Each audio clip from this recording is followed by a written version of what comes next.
හෙල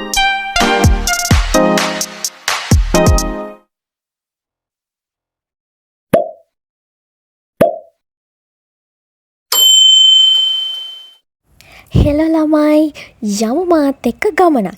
ඉතින් අද මිනි ව්ලොග් එකක් තමා තියෙන්නේ. ඉතින් මම මගේ පරණ යාළුවෙක් බලන්නයි මේ දඩි පිටි ගාලා යන්නේ. මාත් එක්ක මේ එහා පැත්තේ ඉන්නේ මගේ අනිත් යාළුවා. මේගොල්ලෝ ඇවිල්ලා මගේ O level කාලේ යාළුවෝ.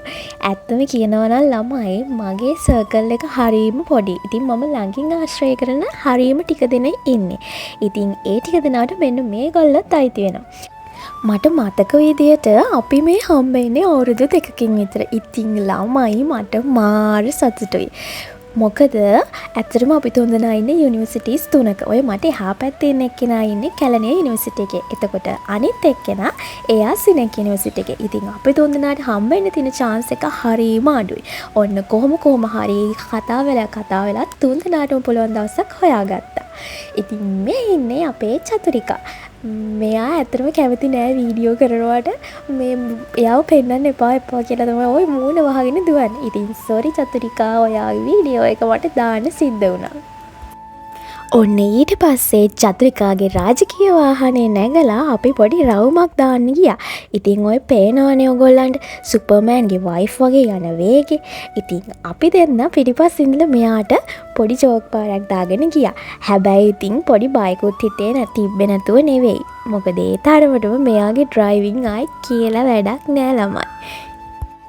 අවුරුදු ගානකට පස්සේ හම්බුනාම ගෑන් ළමයිට දනේ කියවන්න දේවල් නැත්තේ. ඔන්න ඉතින් අවුරුදු 2ේම තියෙන ඕපදූප ටික ලට්ටපට ටික සේරම කියවලා මහන්සි නිසා අපි ආපහු ගෙදර ආවා. ගෙදර කියන්නේ ඉතින් චතුගේ ගෙදර තමයි.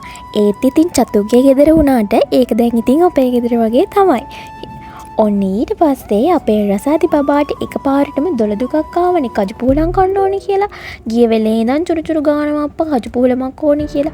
ඔන්න ඉතින් ඒ දොළදුක සංසිඳවන්න තමයි අපි මේ යන්නේ. ඔයාලට පේනවනේ වැටවල් වලින් රිංගලා හැම යන ලස්සන. ඉතින් මේ ඇවිල්ලා එහා ගෙදර වත්ත හරිද? ඔන්න එහා ගෙදර ඇන්ටි මේ vlog එක බලනවා නම් ඔයා හොඳට මතක තියාගන්න ඇන්ටි. ඔයාගේ ගහෙන් කජු පූලම් ඉස්සෙ මෙන්න මේ අපේ රසාති බබා. ඔයාලටත් අනුන්ගේ වත්තකට පැනලා මොනවා හරි උස්සන්න තියෙනවා නම් අපේ රසාති බබාව කන්ටැක්ට් කරගන්න. හිහි ජෝක් එකක් අනේ කරේ. දැන් ඉතින් මේ vlog එක බලලා රසාති බබා මරන් කන්න හදාවිද දන්නේ. ඔන්න ඊට පස්සේ අපේ රසාති බබාට ආයි උමනාවක් ආවා අපේ චතුගේ රාජකීය වාහනේ රවුමක් යන්න ඕනි කියලා. ඔන්න ඉතින් ඊට පස්සේ එයා ඒක පදිනකම් අපි දෙන්න නිකන් මොනුන්දෝ සත්තු දෙන්නෙක් වගේ බලාගෙන හිටියා. ඊට පස්සේ අපි දවල්ට කෑවා. අපේ චතුගේ අම්මා රස කෑම වේලක් අපිට හදලා තිබ්බා. ඉතින් ඒ වගේ නම් වීඩියෝ ගන්න බැරි වුණා. ඔන්න ඉතින් දන්නේම නැතුව හවස් වුණ නිසා අපි ආපහු ගෙදර යන්නත් පිටත් වුණා. හැබැයි මෙන්න මේ වගේ වීඩියෝ ටිකකුත් අපි ගත්තා ළමයි. අදට ගිහින් එන්නම්. බයි. සුදු සිනිදු මල් පෙති වගේ